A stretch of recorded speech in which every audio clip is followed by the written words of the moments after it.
பார்த்து இங்க ஃபுல்லா டிஃபன் பாக்ஸ் சைஸ்ல தான் கடையே இருக்கு. இங்க எதுவும் 5 ஸ்டார் ஹோட்டல்லாம் இல்லையா? தம்பி இது ஊர் பகுதிப்பா, நீங்க ஃபுல்லா தள்ளு வண்டி கடை தான் இருக்கும். நீ எதெல்லாம் பயப்படாத, சாப்பாடுலாம் சுத்தமா இருக்கும். நீங்க என்ன சாப்பிடுறீங்க? வாங்க பீஸா பர்கர் இது பார்க்க முடியும். எதுக்கிட்ட கேட்டு நம்ம பசங்க ஒரு 5 பேர் இருக்கானுங்க, அது ஏற்ற மாதிரி கேட்டு இப்போ இட்லி கூட சேர்த்து மிளகா தோசை கட்டிட்டா. யோ நான் மிளகா தான் சொல்லிட்டானே, இருக்கிறது கட்டியா 450 ரூபா ஆச்சுப்பா. தம்பி 50 ரூபா சில்லறை வாங்கிட்டு போப்பா. 50 ரூபாய்க்கு கடையில் என்ன இருக்குது? 50 ரூபாய்க்கு பூண்டு தோசை இருக்குப்பா. அவன் பூண்டு தோசை வந்து பசங்க ஃபுல்லா பொருள் ட்ரிப்பு ஃபுல்லா விட்டுங்கிறதா?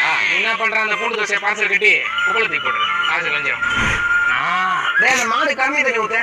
நான் தானா? டேய் நீ என்னடா பண்றீங்க? போகும்போது சங்கர் போட மாதிரி போனீங்க, வரும்போது மாலை போட மாதிரி வரீங்க. நான் காசுலாம் தண்ணி மாதிரி செலவு பண்ணிட்டேனா? சோறு தண்ணி இல்லாம வந்துனுக்குறோம். நாங்க வந்து ஏதாவது சாப்பிடுங்க பொண்ணா. டேய் போகும்போது என் கடையில அவ்வளவு அலப்புற கூத்துட்டு எந்த மூஞ்சி வச்சுட்டாரு வந்து கேக்குறேன் என்கிட்ட. நான் மத்த கல்லெல்லாம் ரொம்ப அலப்புற கூத்துட்டேனா? அப்போ நல்ல சுடு தண்ணி பூச்சி மூஞ்சில ஊத்துறானுங்கண்ணா.